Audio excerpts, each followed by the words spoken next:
दुर्गा सप्तशती का पहला अध्याय शुरू कर रही हूँ। जय माँ, जय जगदम्बे मैया, जय माता रानी, जय चंडिका माता की जय हो। जय माँ, सबके घर में खुशियाँ लाना माँ। और अब मैं पहला अध्याय शुरुआत करती हूँ, सभी सुनना। महर्षि मार्कंडेय जी बोले, सूर्य के पुत्र सारणी की उत्पत्ति की कथा विस्तार पूर्वक कहता हूँ, सुनो। सारणी महामाया की कृपा से जिस प्रकार मनवंतर के स्वामी हुआ उसका हाल भी सुनो। पहले सवारोचिस नामक मनवंतर में चैत्रवंशी श्रुत नाम के एक राजा थे।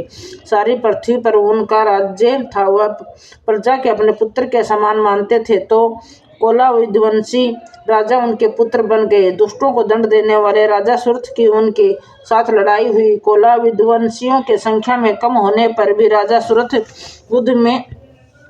युद्ध में उनसे हार गए। तब वो अपने नगर में आ गए। केवल अपने देश का राज्य ही उनके पास रह गया और वह उसी देश के राजा होकर राज्य करने लगे। किंतु उनके शत्रुओं ने उन पर वैसा ही आक्रमण किया। राजा को बलहीन देखकर उसके दुष्ट मंत्रियों ने राजा को सेना और खजाना अपने अधिकार में कर लिया। राजा सुरथ अपने राज्याधिकार को हार कर शिकार खेलने के बहाने घोड़े पर सवार होकर वहां से एक भयंकर वन की ओर चले गए। उस वन में उन्होंने महर्षि मेधा को आश्रम देखा। वहां से मेधा महर्षि अपने शिष्यों तथा मुनियों से सुशोभित बैठे हुए थे और वहां कितने ही हिंसक जीव परम शांति भाव से रहते थे।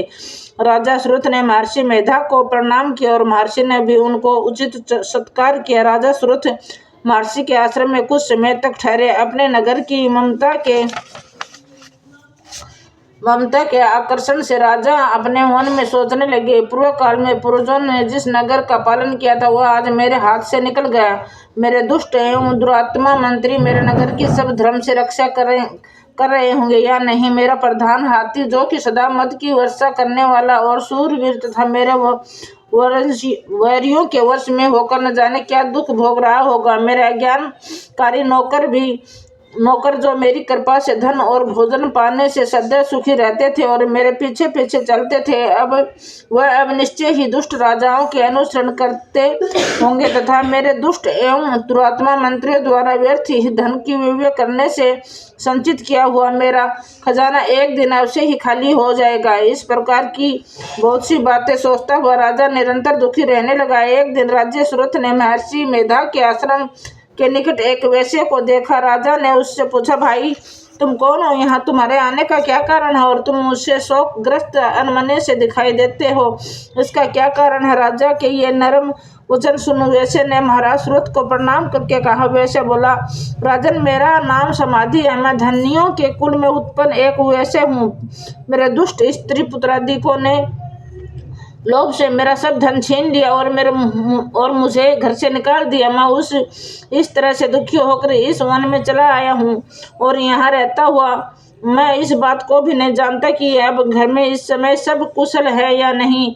यहाँ मैं अपने परिवार को आचरण संबंधी कोई समाचार भी नहीं पा सकता कि वह घर में इस समय कुशल पूर्वक है या नहीं।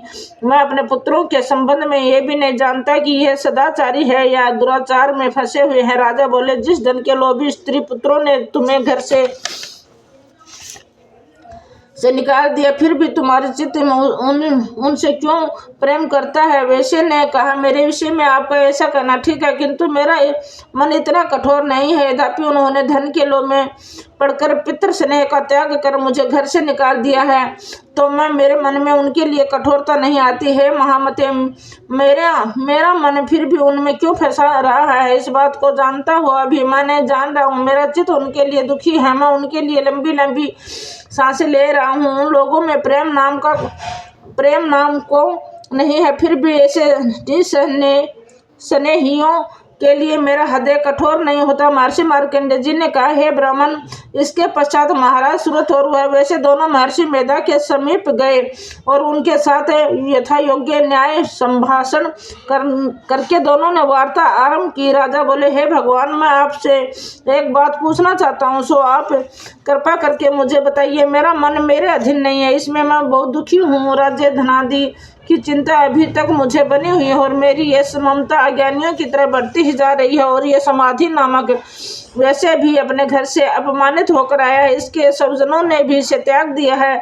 स्वजनों से त्यागा हुआ भी ये उनसे हार्दिक प्रेम रखता है, इस तरह हम दोनों ही दुखी हैं। हे महाभाग, उन लोगों के अवगुणों को देखकर भी हम दोनों के मन में उनके लिए ममता जनित आकर्षण उत्पन्न हो रहा है। हमारे ज्ञान रहते हुए भी ऐसा क्यों है? अज्ञानी मनुष्य की तरह हम दोनों में यह मूर्खता क्यों है? महर्षि मेधा ने कहा, विषम मार्ग का ज्ञान सब जंतुओं को है, सबके लिए विषय पृथक पृथक होते हैं। कुछ प्राणी दिन में नहीं देखते और कुछ रात को, परंतु कोई जीव ऐसे हैं जो दिन तथा रात दोनों में देख सकते हैं।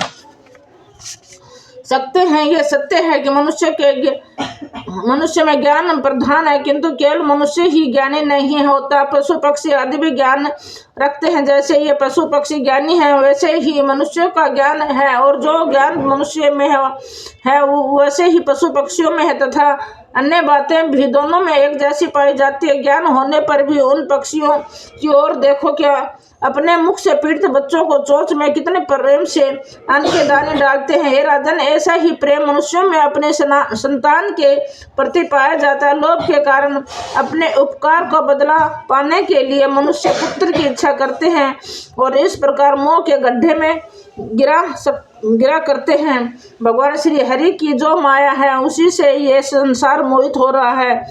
इसमें आश्चर्य की कोई बात नहीं है, क्योंकि वह भगवान विष्णु की योग निंद्रा है। ये माया ही तो है जिसके कारण संसार मोह में जकड़ा हुआ है। यही माया भगवती देवी ज्ञानियों के चित्त की बलपूर्वक खींचकर मोह में डाल देती है और उसी के द्वारा संपूर्ण जगत की उत्पत्ति होती है। यही भगवती देवी प्रसन्न होकर मनुष्य की मुक्ति प्रदान करती है। यही संसार के बंधन का कारण है तथा संपूर्ण ईश्वरों को की भी स्वामिनी है। महाराज सुरथ ने पूछा, भगवान वह देवी कौन सी जिसको आप महामाया कहते हैं? हे ब्राह्मण, वह कैसे उत्पन्न हुई और उसका कार्य क्या है? उसके चरित्र कौन से हैं? प्रभु इसका जैसा प्रभाव हो, वैसा स्वरूप हो, वह सब ही कृपा कर मुझे से कहिए, मैं आपसे सुनना चाहता हूँ। महर्षि मेधा बोले, राजन, वह देवी तो नित्य स्वरूपा है, उसके द्वारा ये संसार रचा गया है, तभी भी उसकी उत्पत्ति अनेक प्रकार से होती है। वह सब आप मुझसे सुनो। वह देवताओं के कार्य सिद्ध करने के लिए प्रकट होती है। उस समय वह उत्पन्न हुई कहलाती है। संसार के जल में करके जब भगवान विष्णु योग निंद्रा का स्त्रीय लेकर शेष शैया पर सो रहे थे, तब मधुकटम नामक के दो असुर उनके कानों का मैल से प्रकट हुए और वह श्री ब्रह्मा जी को मारने के लिए तैयार हो गए। श्री ब्रह्मा जी ने जब उन दोनों को अपनी ओर आते देखा और ये देखा कि भगवान विष्णु योग निंद्रा का आश्चर्य लेकर सो रहे हैं, तो वह उस समय श्री भगवान के जागने के लिए उनके नेत्रों में निवास करने वाली योग निंद्रा की स्तुति करने लगे। श्री ब्रह्मा जी ने कहा, हे देवी, तुम ही स्वा है, तुम ही शब्दा है और तुम ही वष्टाकार हो। स्वर भी तुम्हारा ही स्वरूप है, तुम ही जीवन देने वाली सुधा हो। नित्य अक्षर प्रणव में ओंकार, उकार, मकार, इन तीनों में माताओं के रूप में तुम ही स्थित हो। इनके अतिरिक्त जो बिंदु पथ अर्ध मात्र है, जिसका के विशेष रूप से उच्चारण नहीं किया जाता, हे देवी, वह भी तुम ही हो। हे देवी, संध्या, सावित्री तथा परम जननी तुम ही हो। तुम इस विषय का धारण करने वाली हो। तुमने ही इस जगत की रचना की है और तुम ही इस जगत का पालन करने वाली हो और तुम ही कल्प के अंत में सबको भक्षण करने वाली हो। हे देवी, जगत की उत्पत्ति के समय तुम सृष्टि रूपा होती हो, पालन काल में स्थित रूपा हो और कल्प के अंत में संहार रूप धारण कर लेती हो। तुम ही महाविद्या, महामाया, महामेधा, महारात्रि और मोह रात्रि हो। श्री ईश्वरी और बोध स्वरूपा बुद्धि भी तुम ही हो। लज्जा, पुष्टि, तृष्टि, शांति, क्षमा भी तुम ही हो। तुम खड़ग धारने, शूल धारने, घोर रूपा तथा गद्दा, चक्कर, शंख और धनुष के धारण करने वाली हो। बाण, भुसुंडी और परिग ये हैं भी तुम्हारे ही अस्त्र हैं। तुम सौम्य और सौम्यतर हो। यही नहीं बल्कि जितनी भी सौभाग्य तथा सुंदर वस्तु इस संसार में उन सब से बढ़कर सुंदर तुम ही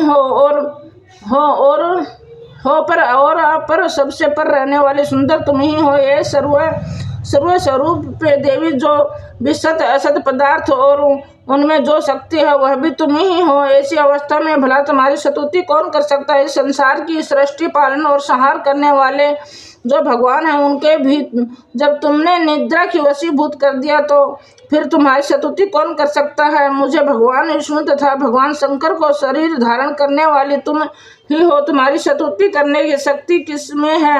हे देवी, तुम तो अपने इन उदार प्रभावों के कारण ही प्रशंसनीय हो। मधु और कटम जो भयंकर असुर है उन्हें तो मुंह में डाल दो और श्री हरि भगवान विष्णु को भी जल्दी जगा दो और उनमें इनको मार डालने की बुद्धि भी उत्पन्न कर दो। महर्षि मेधा बोले, हे राजन, अब श्री ब्रह्मा जी ने देवी से इस प्रकार स्तुति करके भगवान को जगाने तथा मधु और कटम को मारने के लिए कहा तो वह भगवान श्री विष्णु के नेत्र, मुख, नासिका, बाहु, हृदय और वक्षस्थल से निकल श्री ब्रह्मा जी के सामने खड़ी होगी। उनका ऐसा करना था कि भगवान श्री हरि तुरंत जाग उठे और दोनों असुरों को देखा जो कि अत्यंत बलवान तथा पराक्रमी थे और मारे क्रोध के जिनके नेत्र लाल हो रहे थे और जो ब्रह्मा जी के वध करने के लिए तैयार थे। तो तब क्रुद्ध हो उन दोनों दुरात्मा असुरों के साथ भगवान श्री हरि पूरे 5000 वर्ष तक लड़ते रहे। एक तो वह अत्यंत बलवान तथा पराक्रमी थे, दूसरे महामाया ने भी उन्हें